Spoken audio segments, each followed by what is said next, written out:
The email came at 7:42 a.m., a single-line response to my carefully worded request. Leave denied. Your presence is required on-site during the audit. I stared at the screen, rereading it until the words blurred. My daughter was due in 48 hours. My wife, Lena, was already in the hospital, contractions unpredictable, her texts shaky with fear. I dialed her number. She answered between short breaths. Raj. They said I might deliver early. I'll be there, I promise, I said, my voice breaking. But my promise meant nothing if the man I worked for, Arvind Mehta, regional manager, God complex extraordinaire, had already decided otherwise. That morning, the office hummed with sterile precision. Arvind's glass cabin overlooked the floor like a throne above peasants. He noticed me the moment I walked in. Raj, you got my email? He asked without looking up from his laptop. Yes, sir, I did. But, no buts, he cut in. You've been working here 6 years. You know the rules during audits. No leaves. Clenched my jaw. Sir, it's my first child. He smiled thinly. And it's the company's first major audit since the merger. We all have sacrifices to make. He said it like he was quoting some leadership manual. But it wasn't leadership, it was control. I left his office with my chest burning, my hands trembling. Around noon, Lena's sister texted. They're moving her into delivery early. Doctor says baby's coming soon. I typed a reply to Arvind, just 2 lines. Sir, I'm leaving for the hospital. This is not optional. Then I shut off my phone, grabbed my bag, and ran out before I could lose my nerve. Lena gave birth to a baby girl at 2:38 p.m. I watched her tiny chest rise and fall, that impossible fragility, that perfect stillness between cries. Everything else, work, deadlines, fear, melted away. For a few hours, I was just a man in love with his family. But peace doesn't last when your boss is the kind of man who believes he owns you. The next morning when I turned on my phone, I had 9 missed calls and 1 message from HR. Report to the office immediately. Audit discrepancies found. Urgent. Something inside me went cold. I kissed Lena's forehead, promised I'd be back soon, and drove like a ghost toward the office. When I reached, Arvind's cabin door was half open. Inside, his voice was sharp, desperate. I don't care how it happened. Just fix it before the board sees. Through the glass, I saw him clutching his phone, pacing. His expensive suit was rumpled. His face glistened with sweat. I stepped in quietly. Sir, HR asked me to. He spun around.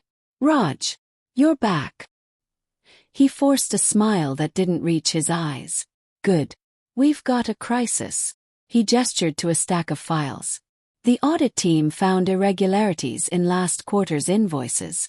Some numbers don't match. I need you to clean them up. I flipped through the papers. My heart dropped. The discrepancies weren't random. They pointed to something deliberate. Money moved under vendor reimbursements that didn't exist. Sir, I said slowly, these aren't errors. Someone. Enough, he snapped. Just fix it. But the amounts were too specific. Too systematic. It wasn't sloppy, it was strategic theft. And then I saw it. A familiar signature on the falsified sheets. Arvind Mehta. I felt my stomach twist. The man who denied me 2 days to witness my daughter's birth had been forging company accounts. Later that evening, I stayed after everyone left, combing through archived data. Transfers. Dummy accounts. Vendor IDs linked to shell names. Over 40 million Indian rupees misappropriated. All routed through an account under his wife's name. For a moment I thought of walking away, pretending I hadn't seen it. But the image of Lena in the hospital bed, alone and exhausted, flashed in my mind. He'd stolen my time, my dignity. And now I knew he was stealing far more. So I acted. I copied every incriminating file to a secure drive, drafted an anonymous email, and sent it straight to the audit board and head office. Then I went home. 2 days later, chaos erupted. HR emails. Emergency meetings.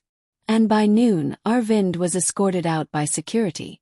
But that wasn't the shocking part. The twist came a week later, when the investigation expanded. Turns out, Arvind's wife wasn't just his partner in the fraud. She was also his co-conspirator in another betrayal, with the chief auditor, the very man who'd flagged the discrepancies. They'd planned to frame Arvind once the transfers were complete, to keep the money and destroy his reputation. The audit leak I'd triggered had blown up their scheme entirely. Arvind lost everything. His job, his marriage, his freedom.